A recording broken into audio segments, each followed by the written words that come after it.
Live news Puthukkad. വയനാടിന് കൈത്താങ്ങായി കുരുന്നുകൾ. വയനാട്ടിലെ ഉരുൾപൊട്ടലിൽ ദുരിതമനുഭവിക്കുന്നവർക്ക് കൈത്താങ്ങായി കുരുന്നുകൾ.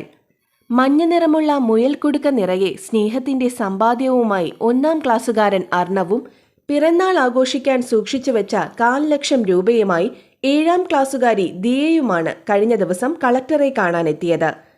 കുട്ടികൾ നൽകിയ പണക്കൊടുക്കയും ചെക്കും ജില്ലാ കളക്ടർ അർജുൻ പാണ്ഡ്യൻ ഏറ്റുവാങ്ങി. 2 കുട്ടികളും എല്ലാവർക്കും മാതൃകയാണെന്ന് തുക ഏറ്റുവാങ്ങിക്കൊണ്ട് ജില്ലാ കളക്ടർ പറഞ്ഞു.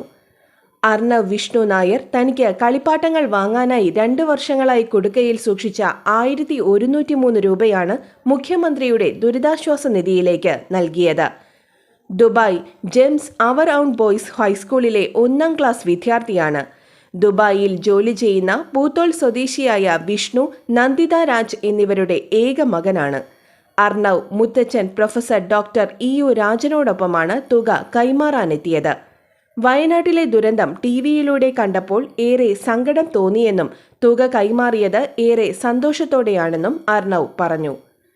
അബുദാബി ഗ്ലോബൽ ഇന്ത്യൻ ഇന്റർനാഷണൽ സ്കൂളിലെ 7-ാം ക്ലാസ് വിദ്യാർത്ഥിയായ ദിയ സി ദീപക് വെക്കേഷൻ ആഘോഷിക്കാനാണ് നാട്ടിലെത്തിയത്.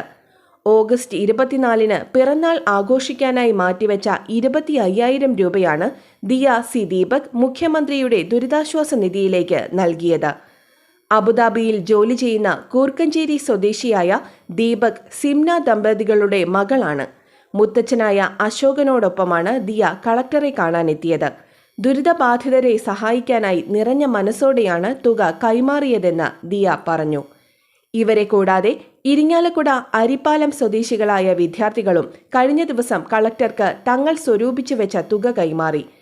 ഇരിങ്ങാലക്കുട ഡോൺ ബോസ്കോ സ്കൂൾ വിദ്യാർത്ഥി ഐബിൾ ബിജുവും ക്രൈസ്റ്റ് വിദ്യാനികേതൻ സ്കൂൾ വിദ്യാർത്ഥി നെഹാൻ നിതിനും ചേർന്നാണ് മുഖ്യമന്ത്രിയുടെ ദുരിതാശ്വാസ നിധിയിലേക്ക് തങ്ങളുടെ സമ്പാദ്യ കൊടുക്ക കൈമാറിയത്. അരിപ്പാലം ഇലഞ്ഞിക്കൽ ബിജുവിന്റെയും കാവ്യയുടെയും മകനാണ് ഏബൽ. ഇലഞ്ഞിക്കൽ കുടുംബാംഗങ്ങൾ തന്നെയായ നിതിൻ ഹണി ദമ്പതികളുടെ മകനാണ് നെഹാൻ. G-Shockന്റെ വാച്ചും ഗീറുള്ള സൈക്കിളും വാങ്ങാൻ വേണ്ടി ഇരുവരും സ്വരൂപിച്ചു വെച്ച 13,000-ലധികം രൂപയാണ് കളക്ടർക്ക് കൈമാറിയത്.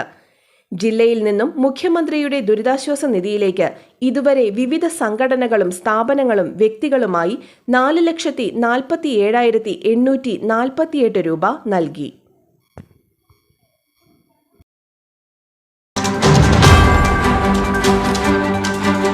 Live news Puthukkad.